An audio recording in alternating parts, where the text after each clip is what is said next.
Iran जल रहा है, सड़कों पर आग है, आसमान में धुआं है और लोगों की आंखों में गुस्सा।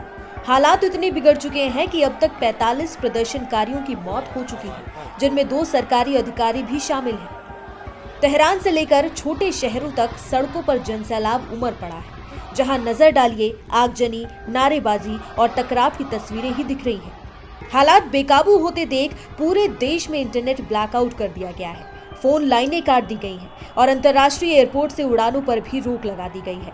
ईरान इस वक्त दुनिया से लगभग कट चुका है। ईरान के 31 प्रांतों में 340 से ज्यादा विरोध प्रदर्शन हो रहे हैं। करीब 2000 लोगों को गिरफ्तार किया जा चुका है। रिहायशी इलाकों में भी हालात तनावपूर्ण हैं। सड़कों पर जलती बसें, जली हुई पुलिस गाड़ियां और सरकारी इमारतों पर हमले साफ संकेत दे रहे हैं कि यह आंदोलन अब सिर्फ शांतिपूर्ण प्रदर्शन नहीं रहा। मशाद जैसे शहरों में हालात सबसे ज्यादा विस्फोटक हैं, जहां बीती रात प्रदर्शनकारियों ने ईरान के ताकतवर प्रतीक माने जाने वाले कासिम सुलेमानी के साइन बोर्ड तक जला डाले। कई जगहों पर सुरक्षा बल पीछे हटते नजर आए, जिससे ये साफ हो गया कि शासन की पकड़ कमजोर पड़ती जा रही है। इस पूरे आंदोलन की अगुवाई कर रही ईरान की जेनजी, वही युवा पीढ़ी जो पढ़ी लिखी है, दुनिया देख रही है, लेकिन अपने ही देश में घुटन महसूस कर रही है। महंगाई आसमान छू रही है, बेरोजगारी चरम पर है और ईरानी मुद्रा रियाल लगातार गिरती ही जा रही है। युवाओं के सामने न नौकरी है, न भविष्य की कोई उम्मीद, और यही वजह है कि रोटी और रोजगार से शुरू हुआ गुस्सा अब सिस्टम के खिलाफ बगावत में बदल चुका है। इसी बीच ईरान के निर्वासित क्राउन प्रिंस रेजा पहलवी की एंट्री ने हालात और भड़का दिए हैं।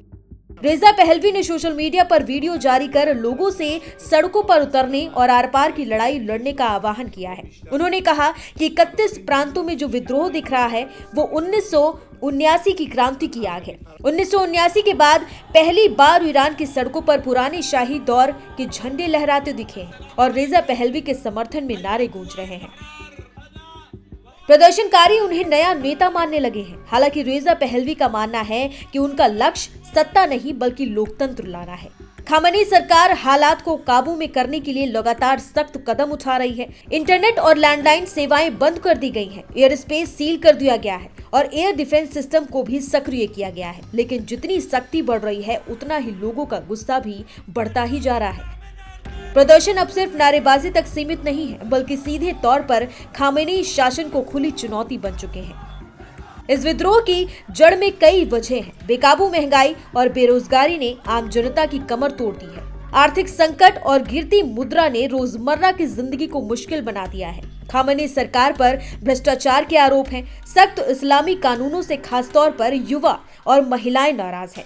ऊपर से इंटरनेट बंदी और दमनकारी कार्रवाई ने आग में घी डालने का काम कर दिया है।